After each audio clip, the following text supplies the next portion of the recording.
हमारे बीच में इलेक्ट्रॉनिक और प्रिंट मीडिया के भाई आए हुए हैं। हम अपने इस मंच से उनका हार्दिक स्वागत, अभिनंदन और वंदन करता हूँ। कहीं जाने अनजाने में कोई असुविधा हुई हो तो अपने तरफ से आदरणीय पवन जी की तरफ से क्षमा चाहता हूँ।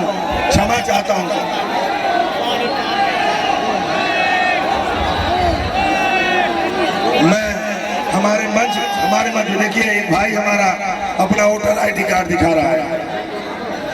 ये एक चीज और कहूंगा कि देखिए, सामाजिक समरसता का ध्यान रखा जाता है और सामाजिक समरसता की वह लोग बात करते हैं जिनका कोई चाल चरित्र नहीं रहा। यहाँ से जो प्रत्याशी है किसी को बताने की जरूरत नहीं है। यहाँ जो सांसद रह चुके हैं उनके भी बारे में जरूरत नहीं है। वो कब कहाँ और किस पार्टी में चले जाएंगे या कोई ठिकाना नहीं है। साल भर पहले किसी दूसरे दल में थे। सीता जी हमारे मर्यादा पुरुषोत्तम राम और हमारी सीता मैया के बारे में शब्द बोलने वाला व्यक्ति आज सनातन की बात करता है।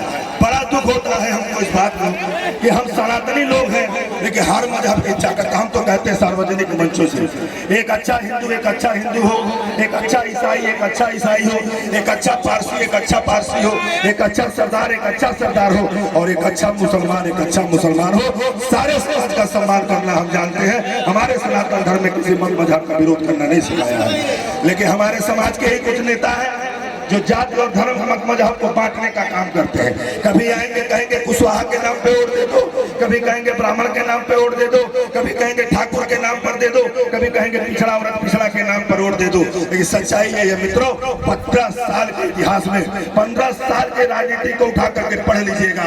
हमारे नौजवान साथी है जो पढ़ते हैं, आज तो डिजिटल जमाना हो गया है। गूगल सर्च करिएगा, ये गरीबी मिटाते गरीबों को मिटा दिए, लेकिन गरीबों के लिए इन्होंने बेईमानों ने कुछ किया नहीं है। आज आपके बीच में एक गरीब घर का बेटा जिसको आपने उस वर्ष में पहुंचाया है कि पूरी दुनिया में जब गूगल करिएगा, सर्च करिएगा तो वह व्यक्ति दुनिया के टॉप 3 सिंगरों में आता है। जिसकी टॉप 3 सिंगरों में आता है वह देश भोजपुरी भाषा की है, भोजपुरी लोगों की मोहब्बत है, भोजपुरी भाषी लोगों का प्यार है। इसलिए कहता हूँ कि कुछ नहीं था पवन जी के पास। आप लोग भी जानते हैं पवन जी को कहीं से टिकट मिला हुआ था, पवन जी चुनाव नहीं लड़े। यहाँ से चुनाव लड़ने आए तमाम राजनीतिक दलों का ऑफर था, किसने ऑफर नहीं दिया।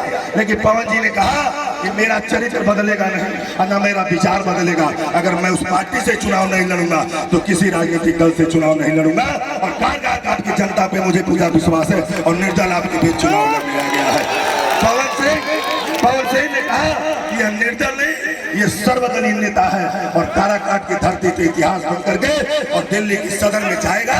और जब काराकाट के सांसद की शपथ लेने की बारी आएगी तो यहाँ बैठे हमारे नौजवानों का छाती चौड़ा हो जाएगा और उनके मुंह पे तमाचा लगेगा जो 18 से 30 वर्ष के लोगों को लफुआ कहने की जरूरत दिया था। साथियों, हमारे मंच पे हम सब बुद्धिजीवी लोग बैठे हैं, राजनीति के जानकार बैठे हैं। तमाम आंदोलन को देखा होगा, आप लोगों ने पढ़ा होगा, तमाम क्रांति और परिवर्तन आप लोगों ने देखा होगा। लेकिन यकीन माने मैं भी 17 साल से सक्रिय राजनीति में हूँ, लेकिन वाकई में कभी किसी नेता के लिए और किसी कलाकार के लिए, कभी किसी के घर के बेटे के लिए इतना मान और सम्मान अपने जीवन में मैंने कभी नहीं देता था। सम्मान और सलूट करता हूँ काराकाट के नौजवान साथियों को, जो प्यार और आशीर्वाद आपने पवन सिंह को दिया है, यह कभी भुलाया नहीं जा सकता है। और मैं तो कहता हूँ कि आने वाली 4 तारीख को जीत सुनिश्चित है। भाषण कितना बड़ा होगा जब सदन में गिनती शुरू हो जाए और पवन सिंह का जब बारी आए तो लोग कहे बाहर काराकाट की महान जनता, तुमने तो वाकई में परिवर्तन का नारा लगाया और बुजुर्गों का आशीर्वाद लेकर नौजवानों ने परिवर्तन दिखाने का काम किया है। काराकाट की जयकार होगी और उस जयकार के साथ पुनः एक बार दोहराऊंगा, भगोड़ा कहने वाले उन लोगों के मुंह पे तमाचा मारेंगे। 4 तारीख को विजय की जुलूस निकलेगा और 5 तारीख को वापस दोहराता हूँ कि 5 तारीख को पैन कार्ड और आधार कार्ड का पता काराकाट हो जाएगा। पवन सिंह का ये लेकर के रख लीजिएगा। अपने साथियों को इस गर्मी के धूप में खड़ा होकर के हमारी बातों को, हमारे वक्ताओं को सुन रहे हैं, इससे बड़ी सौभाग्य की बात हो सकती है कि अब नेता हमारे मंच पे नहीं है, फिर भी हमारे नौजवान साथी इतना बड़ा कुछ, इतना सब कुछ होने के बाद कुछ प्रशासन के लोग भी नहीं चाहते हैं कि कार्यक्रम हो। मैं उनसे भी कहूंगा कि प्रशासन के लोग अगर हमारा सहयोग कर रहे हैं तो दिल से सहयोग करें, सम्मान करें। हम जानते हैं कि हमारी सुरक्षा में आपको लगाया गया है, लेकिन सुरक्षा व्यवस्था के साथ साथ हमारे नौजवान साथियों का भी ख्याल रखना आपका नैतिक दायित्व बनता है। इसलिए निवेदन करूंगा, आग्रह करूंगा आप लोगों से भी आप लोग भी संयमित होकर के इस कार्यक्रम को सफल बनाइए और प्रशासन के लोग जो सहयोग कर रहे हैं आप सब मिल करके उनके साथ सहयोग करिए। इसी क्रम को आगे बढ़ाते हुए